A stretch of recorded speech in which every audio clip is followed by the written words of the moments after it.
Dans une tribune libre publiée hier par le journal Le Monde, une soixantaine de cinéastes appellent les Français à désobéir aux lois sur l'immigration et plus précisément à l'obligation qui pourrait être faite aux particuliers de déclarer l'arrivée ou le départ d'un étranger chez eux.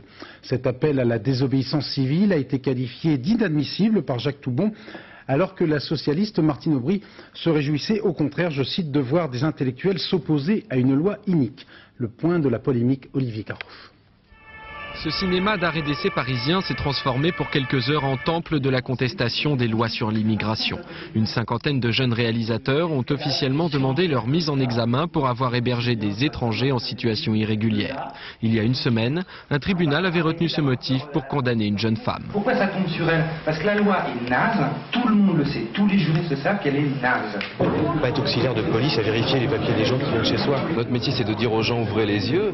Notre métier, c'est d'ouvrir les yeux sur des choses et de faire réagir les gens, et chacun réagit à sa façon.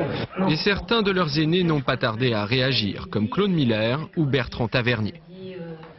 Très bien. Quand ils me l'ont envoyé, je me suis dit que je devais vieillir parce que j'aurais adoré avoir cette idée. Je trouve que c'est une idée magnifique que de dire, quand une loi est crapuleuse, nous désobéissons à cette loi. Je n'ai pas fait cette loi. Principale cible, le projet de loi de Jean-Louis Debré. Récemment discuté au Sénat, il doit revenir bientôt devant les députés. Il prévoit l'obligation de signaler à sa mairie la présence d'un étranger invité chez soi. Une loi pas encore en vigueur, mais face à la fronde des cinéastes, le gouvernement n'est pas intimidé.